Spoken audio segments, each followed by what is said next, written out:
Hello, everyone, and welcome back to English Mini Talks, where learning English is natural and fun. I'm Sarah. And I'm Mike. Hello to all our amazing listeners joining us today from around the world.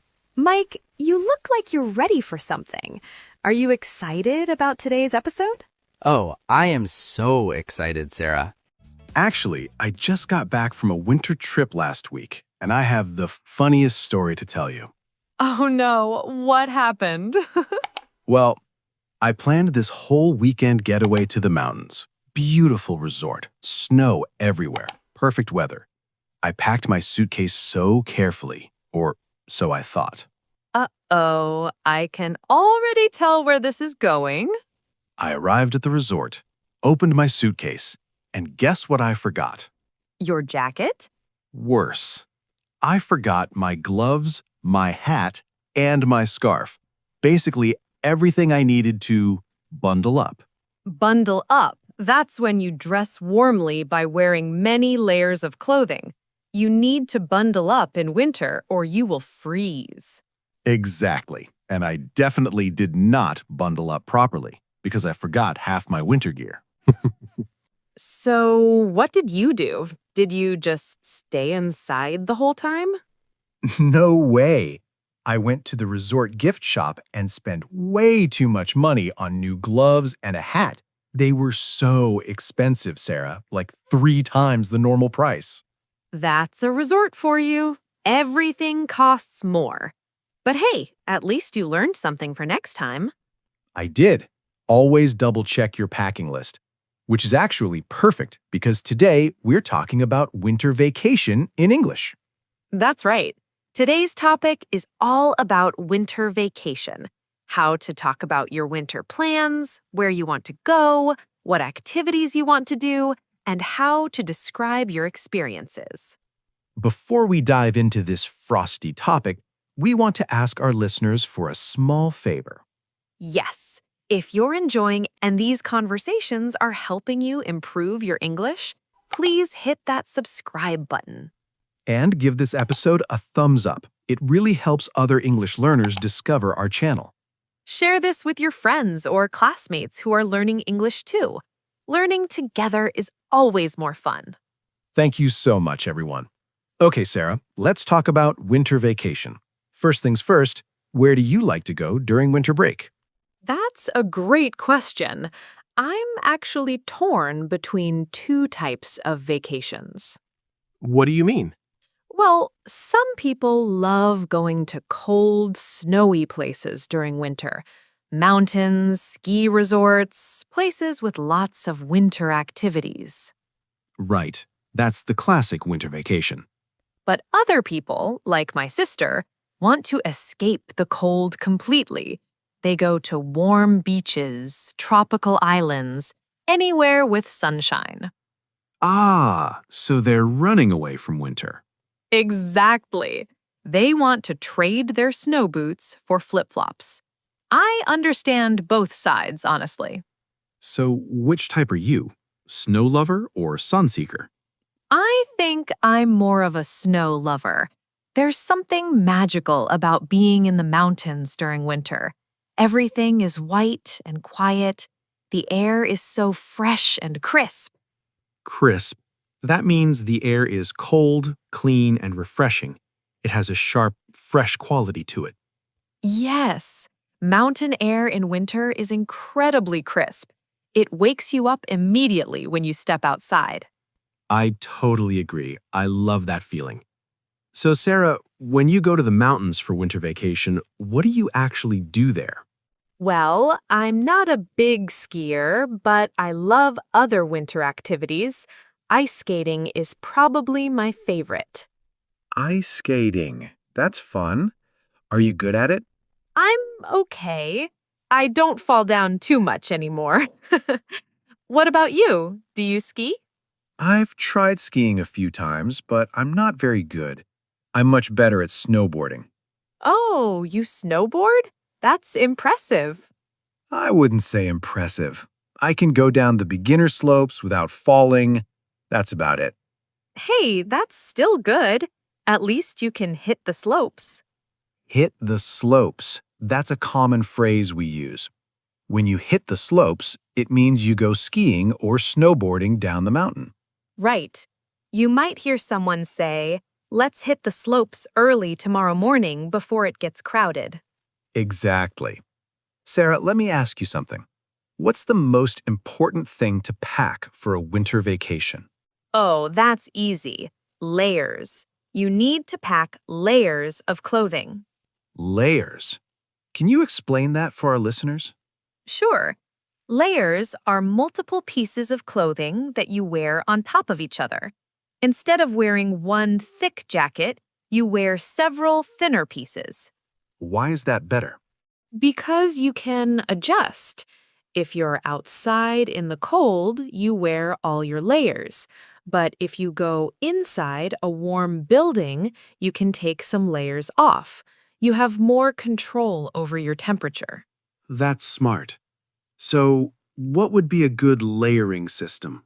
I usually start with a thermal base layer. That's the clothing closest to your skin. It keeps you warm and dry. Thermal. That means it's designed to keep your body heat in. Correct. Then I add a middle layer, like a fleece or a sweater. And finally, a waterproof outer jacket on top.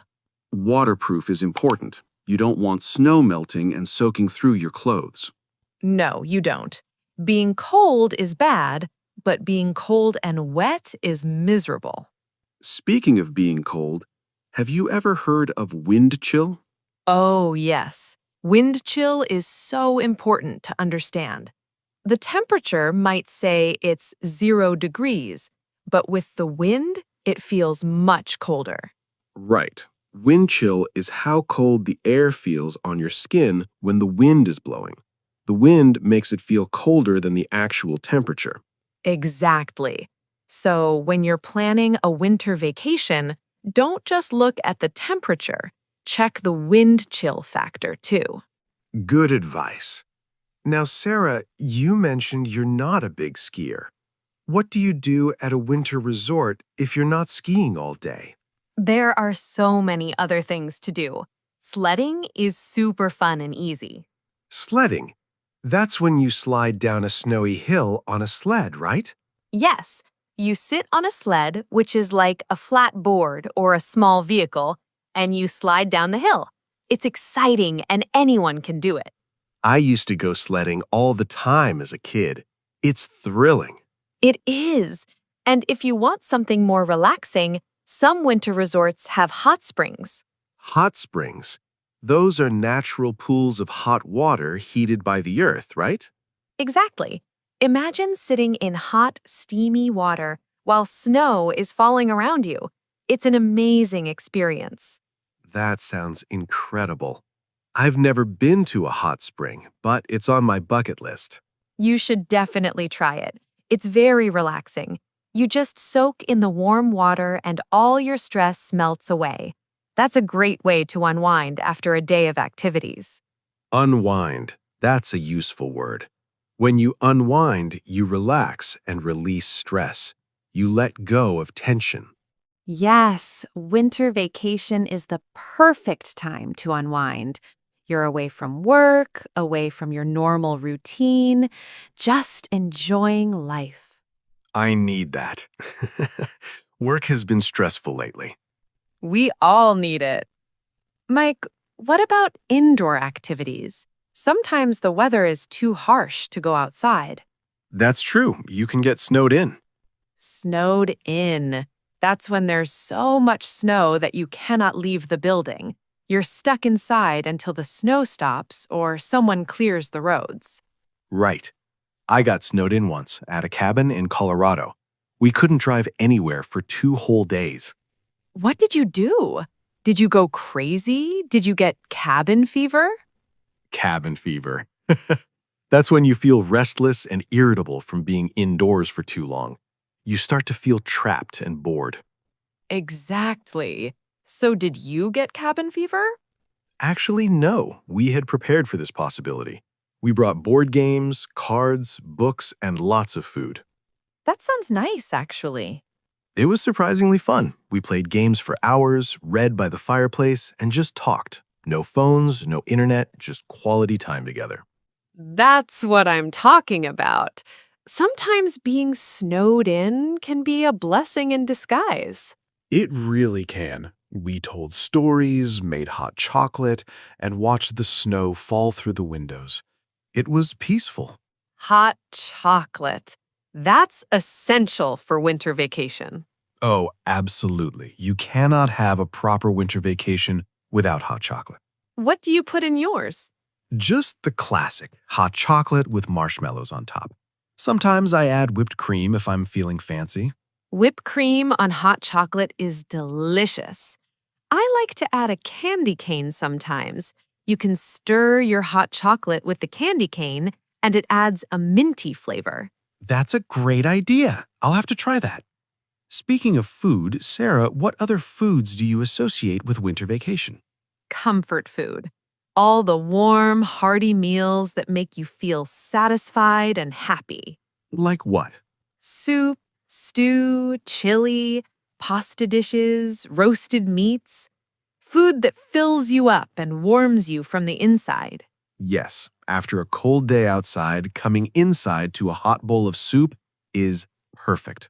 Have you ever had fondue? Fondue, is that the melted cheese? Yes, it's a Swiss tradition. You melt cheese in a pot, and then you dip bread into the cheese. It's very social and fun. That sounds amazing. I love cheese. There's also chocolate fondue. You melt chocolate and dip fruits or marshmallows into it. Okay, now I'm hungry. Sorry, but really, food is such a big part of winter vacation. Gathering around a table with good food and good company. Absolutely. Sarah, let's talk about budget for a moment. Winter vacations can be expensive, right? They can be, especially if you go to popular ski resorts during peak season. Peak season. That's the time when most people travel and prices are highest. Exactly. For winter vacation, peak season is usually around Christmas, New Year's, and school holiday breaks. So if you want to save money, you should travel during off-peak times. Right. If you can travel in January or February after the big holidays, prices drop significantly. That's a good tip. What about accommodations? Hotels at ski resorts are so expensive. They are. That's why I prefer renting a cabin. A cabin rental? Yes, you can rent a whole cabin or house for your group. It usually has a kitchen, so you can cook your own meals and save money on restaurants. That's smart. Plus, you have more space and privacy.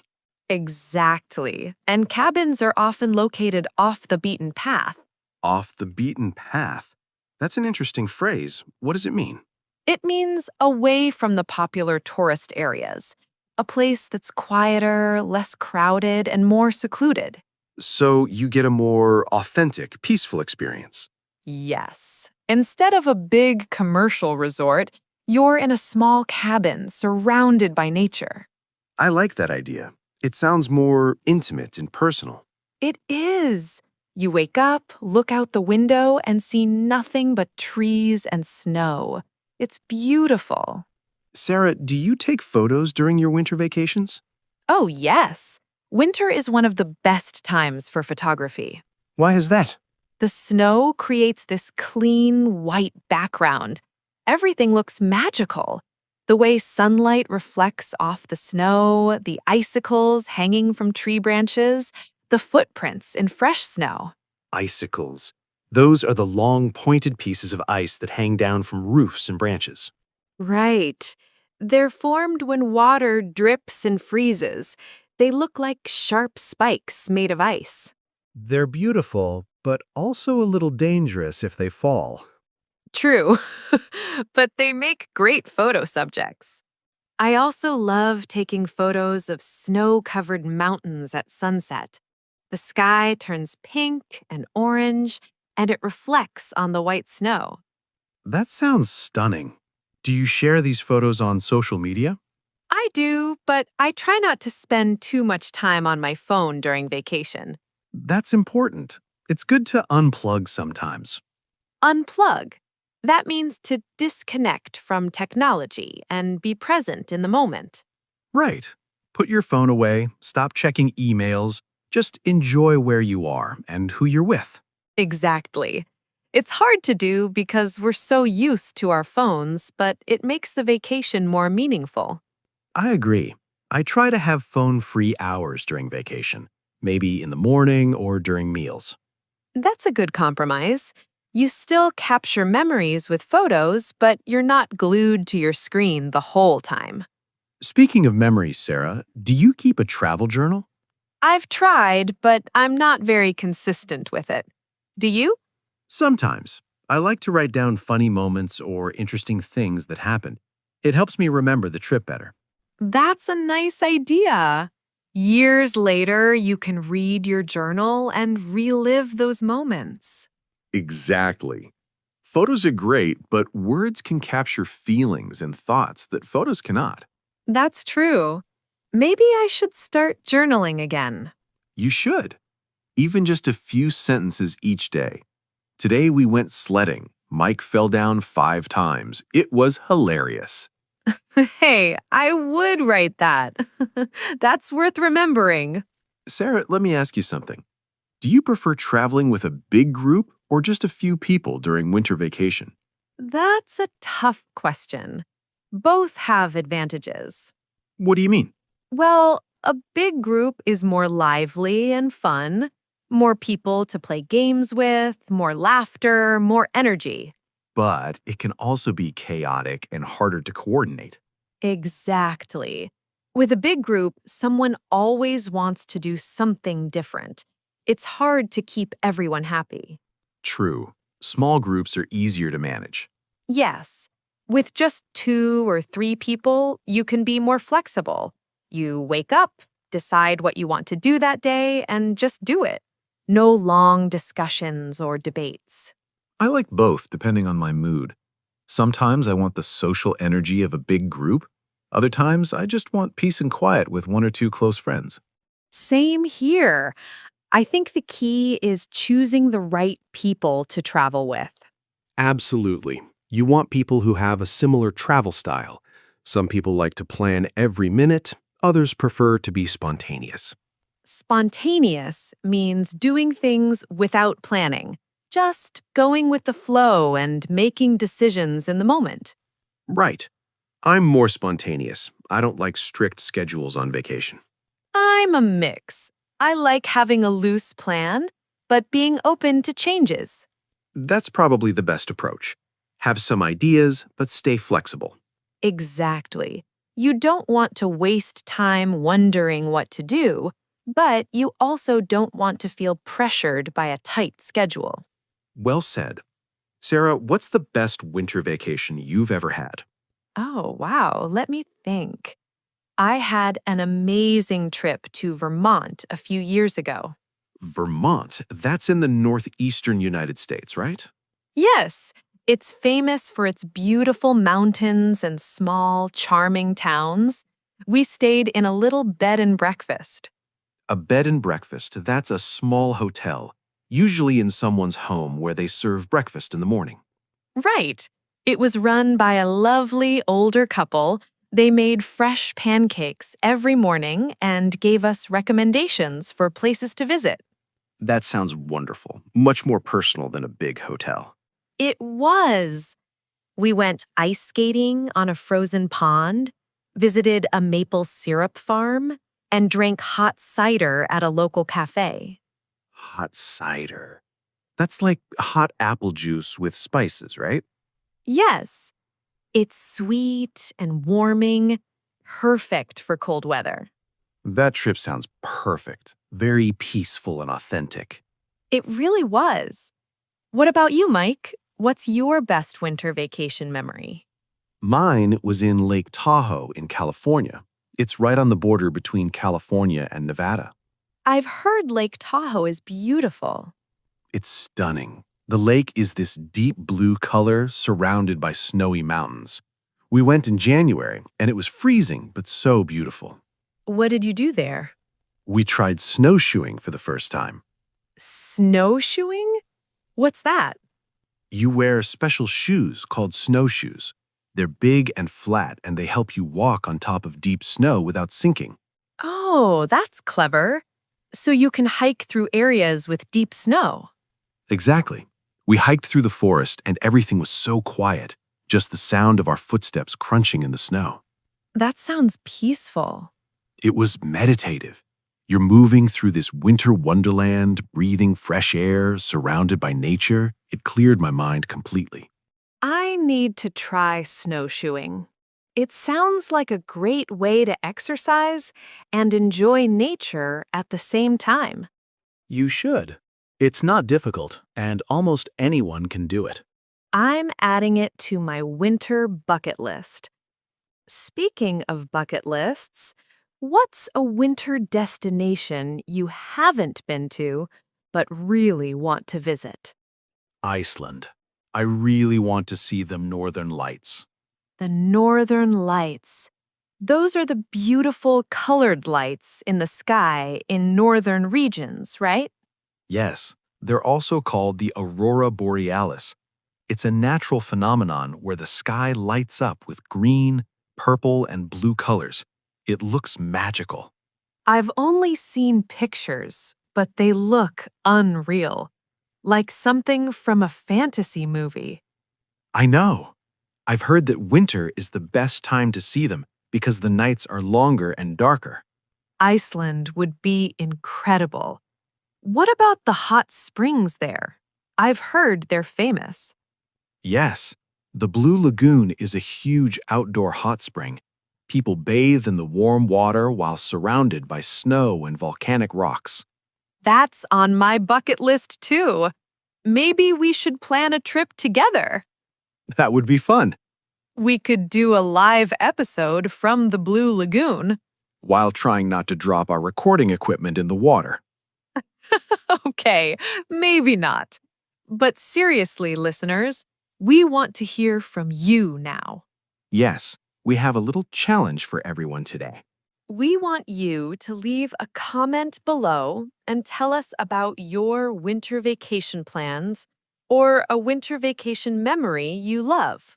You can write, "Last winter I went to," or "This winter I'm planning to," or "My dream winter destination is." Try to use some of the phrases we talked about today. Bundle up, hit the slopes, unwind, off the beaten path, whatever feels natural. Don't worry about making mistakes. The important thing is to practice writing in English. We read every comment, and we love learning about your experiences and traditions from around the world. Before we wrap up today's episode, please remember to subscribe if you haven't already. Click that subscribe button and turn on notifications so you never miss a new lesson. And if you found this episode helpful, give it a like. It helps other English learners find our channel. Share this with your friends, classmates, or family members who are learning English. Maybe you can listen together and then practice talking about your winter plans. That's a great way to practice conversation skills. Well, everyone, thank you so much for spending time with us today. We hope this episode helps you feel more confident talking about winter vacations in English. Whether you're heading to the mountains or the beach, whether you're staying home or traveling abroad, we hope you have a wonderful winter. Stay warm, bundle up, and keep practicing your English. We'll see you in the next episode. Until then, happy learning, everyone.